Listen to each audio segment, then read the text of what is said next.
భేటీ కానుంది. ఉదయం 10:30 సచివాలయంలో సీఎం చంద్రబాబు అధ్యక్షతన జరగనున్న ఈ సమావేశంలో రాష్ట్ర అభివృద్ధి, అమరావతి నిర్మాణం, పెట్టుబడులు, వ్యవసాయం, ఉపాధి, ఇన్ఫ్రాస్ట్రక్చర్ వంటి కీలక అంశాలపై చర్చించే అవకాశం ఉంది. ఈ సమావేశంలో 20కి పైగా ఎజెండా అంశాలు చర్చకు వస్తాయని తెలుస్తోంది.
నేడు ఏపీ కేబినెట్ భేటీ కానుంది. ఉదయం 10:30 సచివాలయంలో సీఎం చంద్రబాబు అధ్యక్షతన జరగనున్న ఈ సమావేశంలో రాష్ట్ర అభివృద్ధి, అమరావతి నిర్మాణం, పెట్టుబడులు, వ్యవసాయం, ఉపాధి, ఇన్ఫ్రాస్ట్రక్చర్ వంటి కీలక అంశాలపై చర్చించే అవకాశం ఉంది.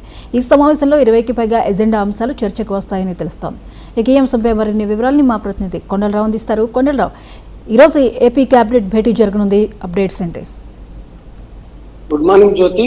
ఇవాళ ఉదయం 10:30 ఆంధ్రప్రదేశ్ సచివాలయంలో ముఖ్యమంత్రి చంద్రబాబు నాయుడు అధ్యక్షతన ఏపీ కేబినెట్ సమావేశం జరగనుంది. ముఖ్యంగా SIPBలో ఆమోదించినటువంటి పెట్టుబడులకు ఈరోజు కేబినెట్ ఆమోదం తెలపనుంది. మొత్తం 30,575 కోట్ల పెట్టుబడికి ఈరోజు కేబినెట్ ఆమోదం తెలపనుంది. దీంట్లో భాగంగా మొత్తం 50 సంస్థల పెట్టుబడుల వలన 29,677 మంది ఉద్యోగాలకి ఉపాధి అవకాశం దొరికే అవకాశం కూడా ఉంది. మరోవైపు అమరావతిలో క్వాంటమ్ వ్యాలీ 10 సంస్థల ఏర్పాటుకు కూడా ఈరోజు కేబినెట్ ఆమోదం తెలపనుంది. మరోవైపు ఏదైతే తల్లికి వందనం కావచ్చు, మిగతా నిధులకు సంబంధించి కూడా ఈరోజు కేబినెట్ ఆమోదం తెలిపే విధంగా ఉంది.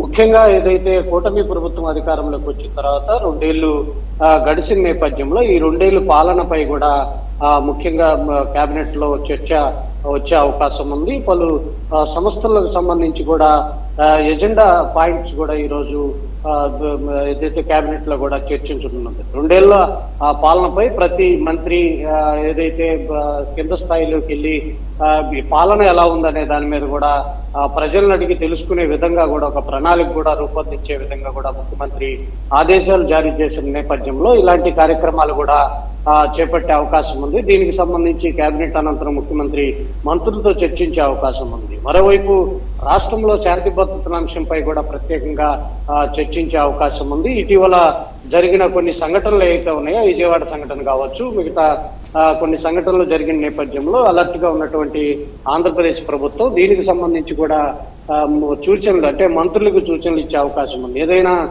సమస్య వచ్చినప్పుడు ఆ సమస్యపై స్పందించే విధంగా కూడా అందరూ పనిచేయాలంటూ కూడా ముఖ్యమంత్రి చంద్రబాబు నాయుడు ఇప్పటికే ఆదేశాలు జారీ చేసిన నేపథ్యంలో ముఖ్యమంత్రి మంత్రులందరికీ కూడా దిశానిర్దేశం చేయనున్నారు. ముఖ్యంగా 2 ఏళ్ల కూటమి పాలన ఎలా ఉందనే దాని మీద కూడా ప్రజల వద్దకు వెళ్ళి తెలుసుకునే విధంగా కూడా ప్రతి ఎమ్మెల్యే పనిచేయాలంటూ కూడా ఇప్పటికే ముఖ్యమంత్రి చంద్రబాబు నాయుడు చెప్పిన నేపథ్యంలో సూపర్ 6 పథకాలు కావచ్చు, మిగతా ఏదైతే తల్లికి వందనం కావచ్చు, రైతులు ఖాతాలో జమ చేసినటువంటి రైతు నిష్ఠకు సంబంధించి ఇవన్నీ కూడా ప్రజల్లోకి అంది ఎలా ఉన్నాయి అనే దాని మీద కూడా ముఖ్యంగా చర్చించే అవకాశం ఉన్న నేపథ్యంలో ఈరోజు ఉదయం 10:30 అయితే ముఖ్యమంత్రి చంద్రబాబు నాయుడు అధ్యక్షన కేబినెట్ సమావేశం అయితే ప్రారంభం కానుంది.